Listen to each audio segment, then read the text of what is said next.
What's up, fam? It's your boy Taku, and we are back to YouTube after finishing my semester 2 exam. Don't ask me how it goes, the exam completely f***ed me up from behind without loop.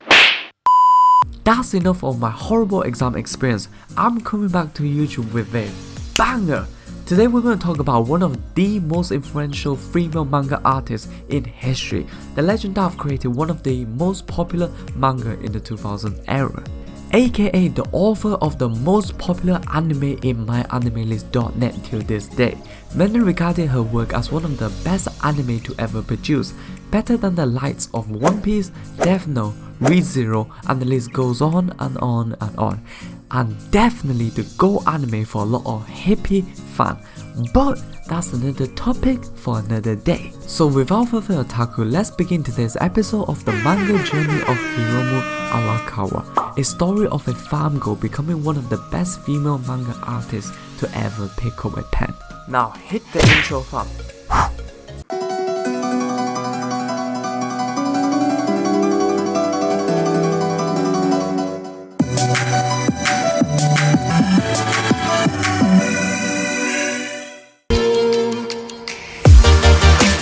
HIROMU ARAKAWA, aka HIROMU ARAKAWA, is born in the 8th of May 1973 at the town of Makabetsu in Hokkaido, a beautiful island known for their gorgeous fresh seafood like king crabs. Gosh, it makes me hella hungry now. Back to the main topic.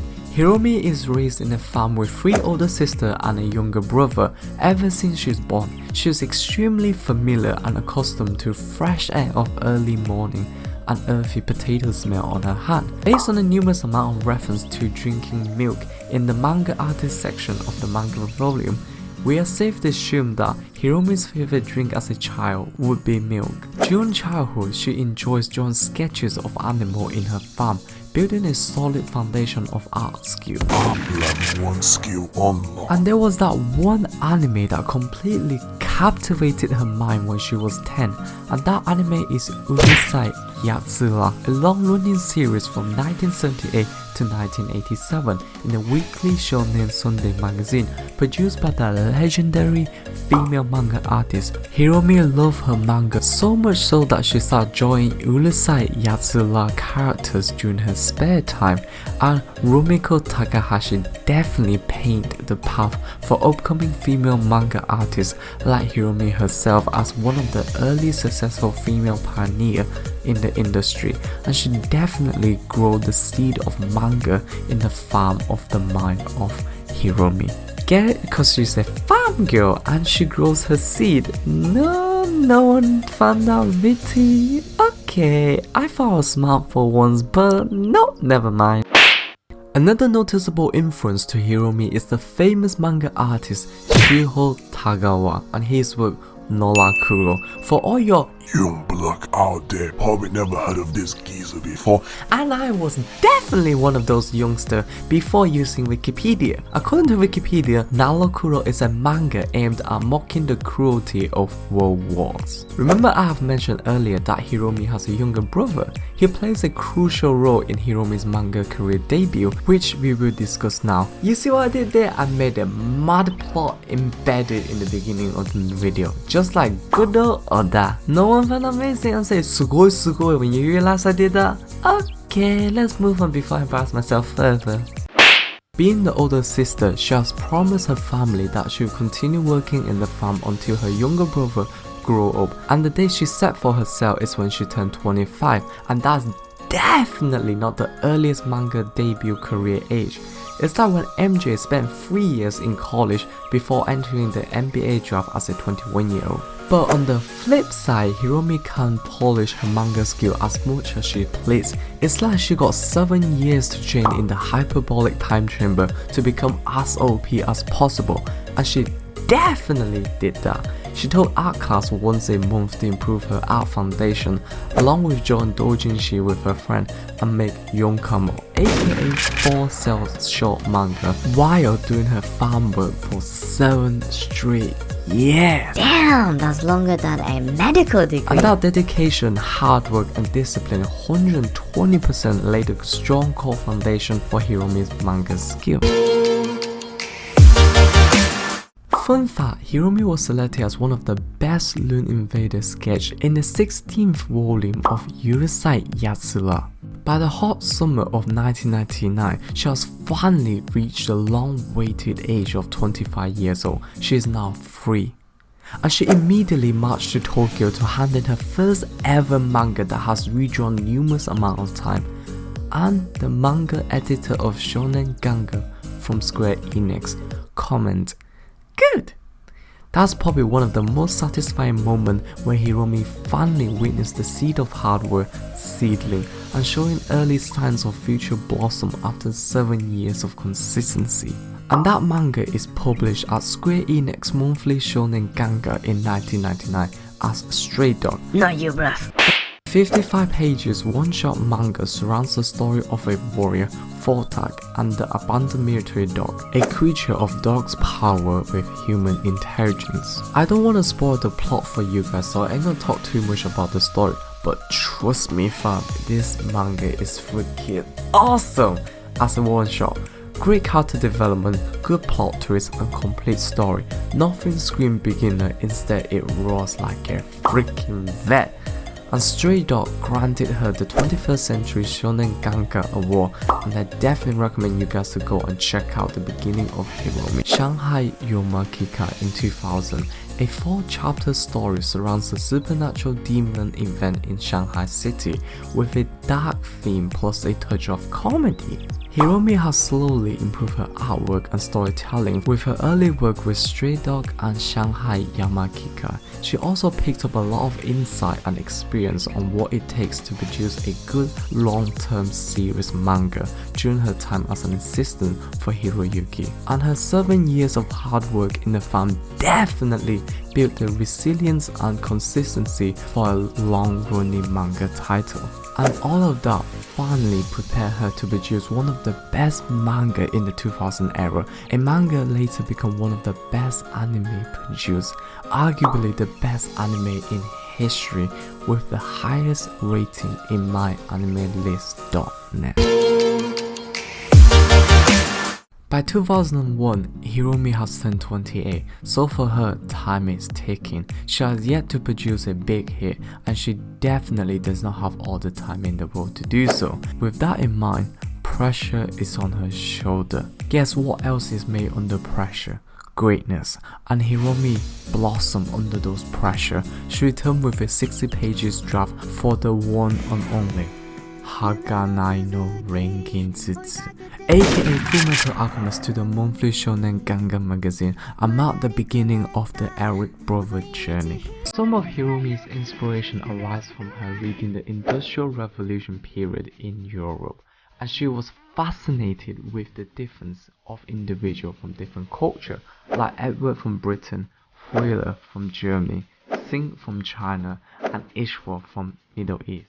She also gained her inspiration for Eric brother from working part-time job in a health center, where she witnessed a range of people with different disabilities, and she was stunned by the fact that although some people might have individual disability, but they will not let that differences to prevent them to live their life to the fullest potential. By 2004, FULLMETAL Alchemist granted her the Shogakukan Manga Award in the Shonen category.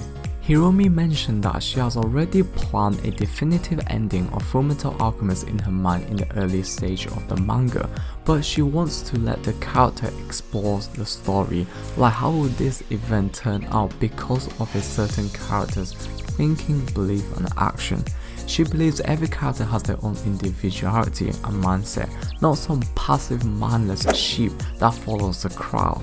And she as an author has a responsibility to illustrate the unique biography and documentary of each character's life. This results in a journey of Eric brother seeking to obtain their body back via the use of Philosopher's Stone, encountering a series of events including the civil war of Ishbaro, the political struggles of the country, law of equivalent exchange, the gate of the truth, and finally human experiment. in the Fullmetal Alchemist story. By 2010, after 10 years, 27 volumes, 2 anime by Bones, Hiromi marked the full stop of Fullmetal Alchemist, yielding over 70 million volumes sold worldwide, making it one of the best-selling manga series of all time, just behind the 72 million copies sold by Hunter x Hunter, and establishing Hiromi as one of the best female manga artists in the history. Second fun fact of the day, Hiromi had her first son in 2007 without a maternity leave, and she had her third child by 2014. During her 10-year runs with Fullmetal Alchemist, she also released a lot of side projects and manga, including Raiden 18 in 2005, a 3-chapters one-shot manga about a humorous Frankenstein tournament.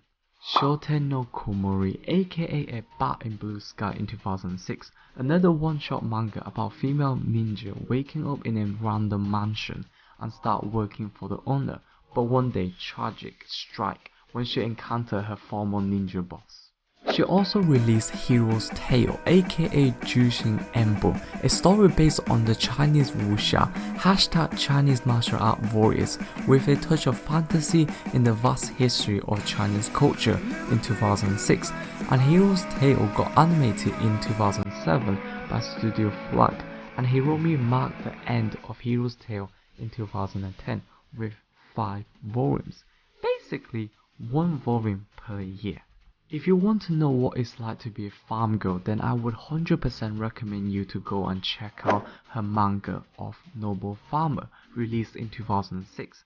Basically a funny autobiography manga regarding her life as a farm girl in Hokkaido before becoming a manga artist. And that will smoothly transfer us to her next big hit. By 2011, Hiromi had came up with a completely different style of manga. It's a 180-degree change to her previous work. Initially, the editor of Shogakukan Weekly Shonen magazine was a bit scared because of the unique theme that Hiromi was going for in this manga. But they're like, it's Hiromi, what's the worst thing that could happen? It, let's roll with it. And that initiated the realistic agricultural story of Silver Spoon in 2011. What makes this manga so realistic and interesting is the vast 25 years of knowledge and experience from Hiromu Arakawa herself. She's basically the walking Wikipedia of agriculture, creating a story that no other manga artist could replicate. An extremely unique, original and realistic manga story. A core theme of Silver Spoon is responsibility.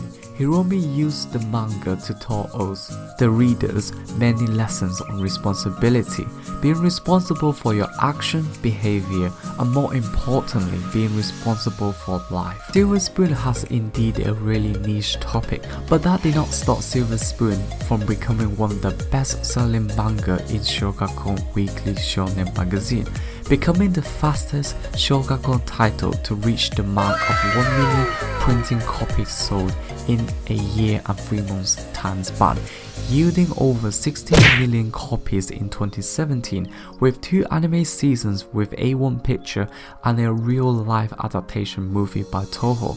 Looking back, it is safe to say that the gamble that the editor of Shogakukan Weekly Shonen magazine took was indeed a huge success, paying back with a bunch of dividends. In 2013, she also became the illustration artist for the Heroic Legend of Arslan, a classic novel with 16 volumes beginning in the 1986, about a vengeance story of a young Prince Arslan, with 2 anime season adaptations by Linda Films Company. And we are done! That's a summary for the manga journey of Hiromu Arakawa, aka Hiromi Arakawa. If there's one thing that I wish you guys can take away from this video, is take responsibility for your action and commitment. Don't give up on your dream just because of some short-term struggles. Be like Hiromi, have a goal with a deadline and strive for it. Work your butt off. Be responsible for your dream and commitment. Shoot for the star, and the worst case scenario, you will land in Mars with Elon Musk's genetically modified engineer Cat Girl. I will hopefully see you guys next week with a new video on Sunday, and thank you guys for giving me your attention. You guys could be doing anything in the world like watching an anime, but you chose to watch this video instead. I am 120% grateful for that. Comment below on what's your favorite character from Fullmetal Alchemist. PS, mine is Roy Mustang, cause it's a f***ing G, and let's have a discussion below. Like, comment and subscribe, cause that's gonna help me out a lot as a content creator and help us grow together in this journey to become the best anime YouTuber we could be. And have a nice day. I'm out. Peace!